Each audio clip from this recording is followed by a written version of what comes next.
This is how to lose your love handles for good. So love handles, the most stubborn area to lose fat from, and arguably the reason why most men don't feel confident when taking their top off. Listen, you may have a good physique with some muscle mass and are relatively lean, but then you go to the beach and take your top off, and you have that annoying bit of fat around your waist, which is really pissing you off. Here's the good news. Losing your love handles is actually quite simple, and in this video I'm going to give you the exact steps to follow so you can lose those love handles and feel way more confident when you take your top off. So let's get into it. Now before I get into the steps, I'm going to talk about why your genetics and body type may play a role when it comes to losing your love handles. So some people have genetics where they store more fat in their legs or their upper body and less around the midsection. Now I call these people the lucky ones, as it's generally easier for them to lose fat around their love handles. However, majority of people have genetics where they store more fat around the mid and lower section of the belly. Now for these people, that'll be the first place where they start storing the fat, and it will also be the last place where they lose the fat from. If you are one of these people, then it's going to be a bit more of a challenge for you to lose those love handles. And this goes for the majority, including myself.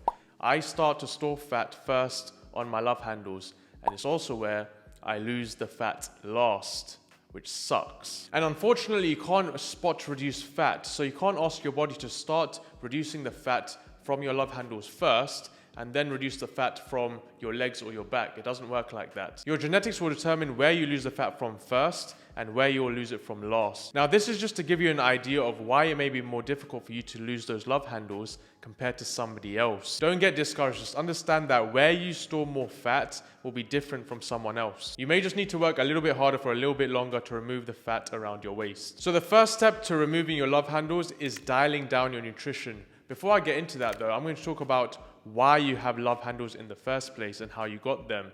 And that's due to overeating and eating in a calorie surplus over a long period of time. You see, if you eat in a calorie surplus for a short period of time, you're not going to get love handles. It doesn't work like that. A few days of overeating is not going to make much of a difference of how much fat you gain. It's overeating for a prolonged period of time due to bad habits installed into your routine that's going to give you the love handles. For example, smoking. If you smoke for a few days and then stop, it's not going to make much of a difference to your lungs. But if you smoke day in, day out, year after year, consistently for a prolonged period of time, then that's going to make a difference to your lungs, and it'll probably destroy your lungs in the long run. So if you eat in a consistent calorie deficit, then you're going to end up gaining weight. And for most people, this weight is going to be around the lower stomach, the love handles, and the lower back region. And if you keep eating in a calorie surplus, then you're just going to keep on gaining weight in all of those areas. So you're going to end up looking very wide on the lower half of your upper body compared to the top half. And from an aesthetic point of view, this is the opposite to what we want. We want to look wide from the top half of your upper body and slim on your lower half. So how do we actually get rid of those love handles and get that slim waist? Well, we need to lose the fat. And how do we lose the fat? By being in a calorie deficit, which mainly comes down to your nutrition. A calorie deficit means consuming less calories than your body burns on a daily basis. So how do you actually know how many calories you need to eat to be in a calorie deficit? Well, you need to figure out your maintenance calories first, which is the calories required to maintain your current body weight. It's also the amount of calories your body burns on a daily basis. So you can calculate your maintenance calories by using a calorie calculator. Now, if you don't have access to one, then click the link in the description below, get access to mine, and figure out your maintenance calories. Once you've figured out your maintenance calories, then calculate how much of a calorie deficit you need to be in per week to lose X amount of fat per week. So if you have a lot of fat to lose around your love handles and your lower belly, then I recommend starting with a 500 calorie daily deficit. A 500 calorie daily deficit also equates to 3,500 calories per week, which is also 1 pound of body fat burned. Now, if you're burning 1 pound of body fat per week, then your body fat percentage is going to drop. And a low body fat percentage is what is required to lose those love handles. I would also suggest that you eat a high amount of protein. Now, although protein won't help you lose your love handles directly, it will help you to feel more satiated. And if you feel more satiated during the day, then it's more likely that you'll stay in a calorie deficit and you won't overconsume your calories compared to if you were eating more carbs and fats. Now, there is a bit of a caveat when it comes to being in a calorie deficit.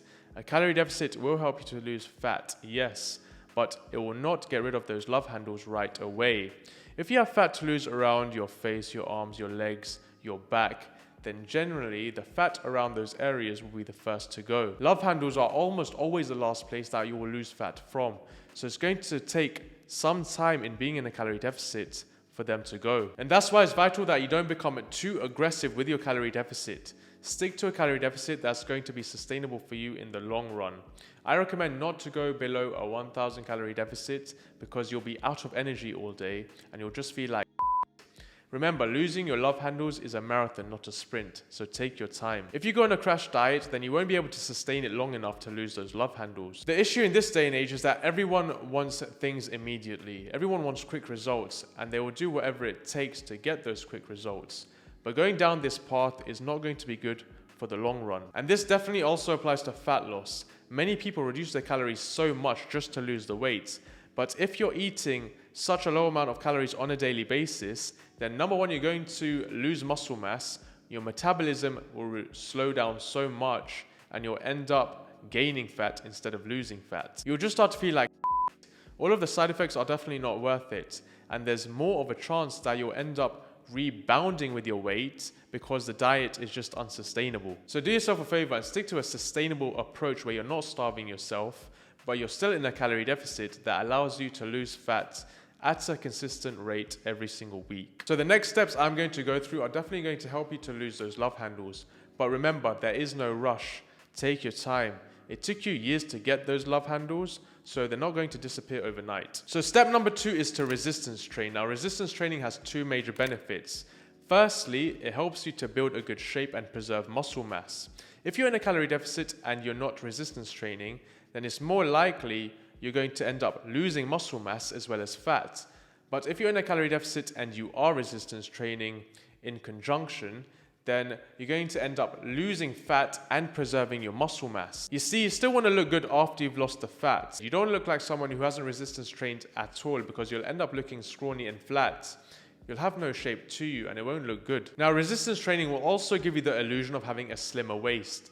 You see, if you have a bigger upper back and lats, then you're going to have that V-taper look. So if you do have a little bit of fat on your love handles, then it won't be noticeable because you have a wide back. And now you may ask, what exercises should I do to get that V-taper look?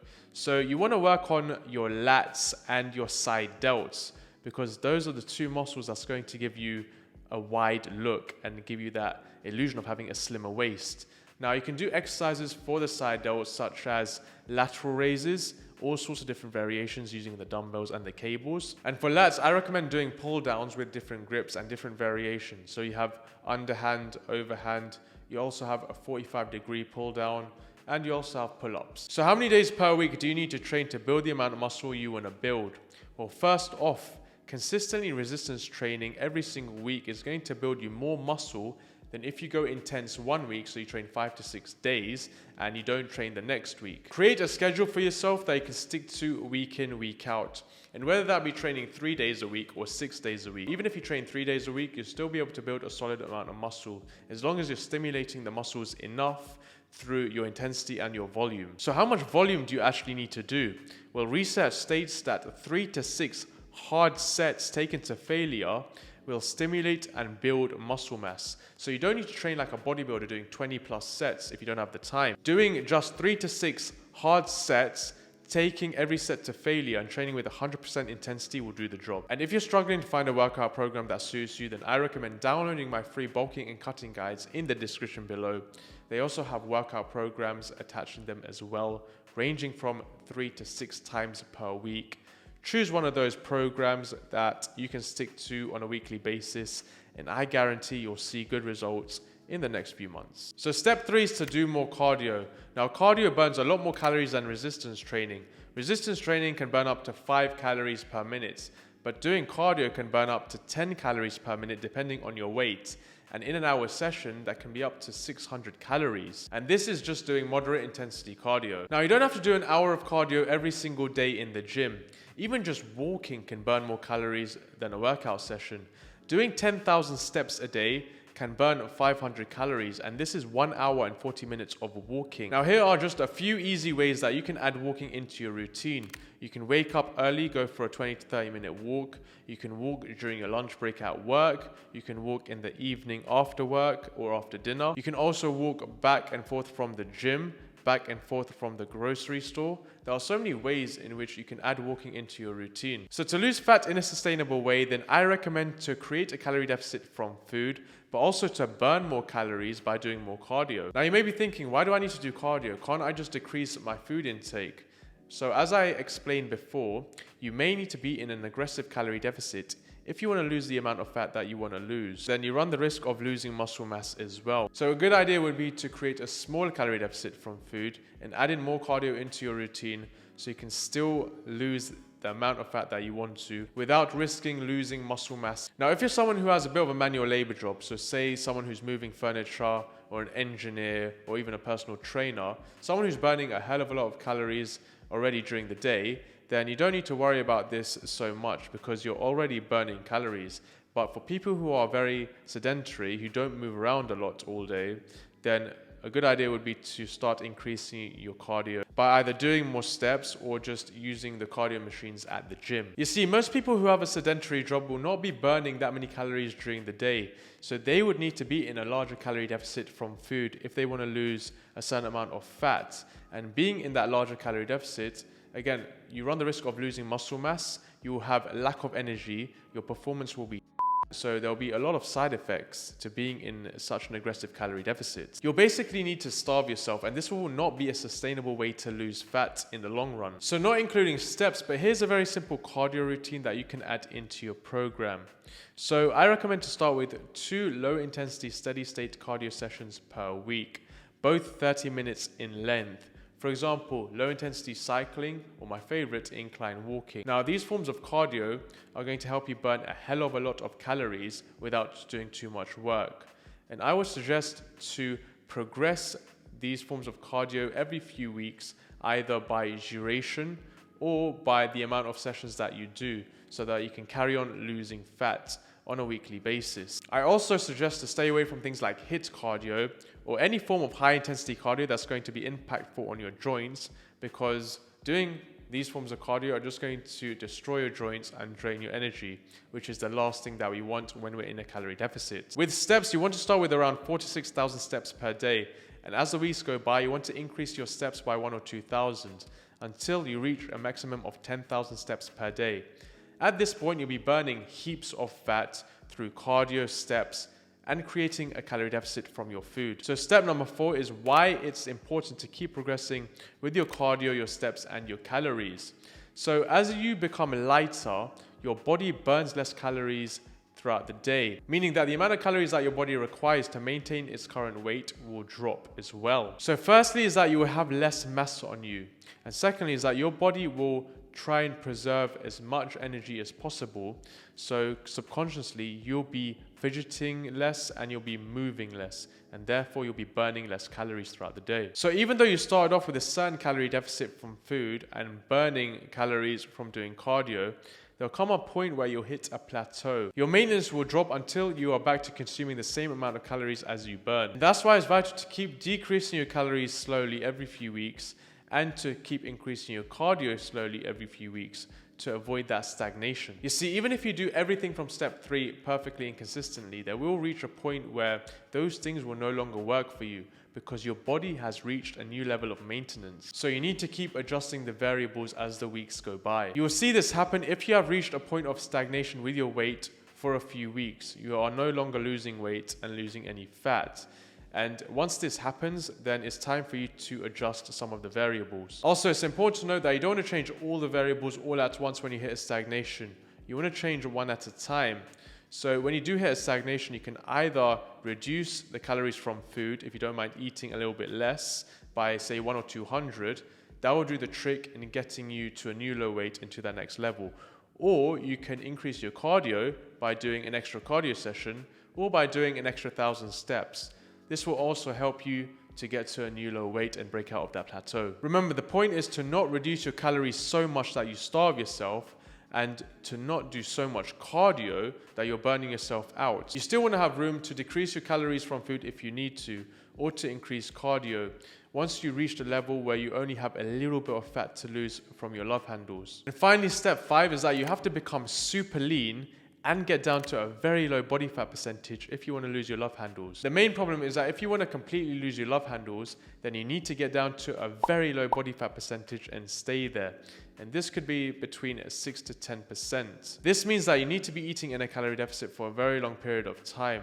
And this can affect both your internal and your mental health. The thing is, to get down to this low body fat percentage is going to take a lot of work. You're going to have to be super disciplined with all areas of your life, including your sleep, your diet, your training. Everything has to be on point and down to a T. So you'll end up having no social life. And this also goes if you want to maintain that body fat percentage. You will still need to be super strict with your diet, and this could end up with you developing an eating disorder in the long run. So you need to ask yourself, is completely losing your love handles worth it for you?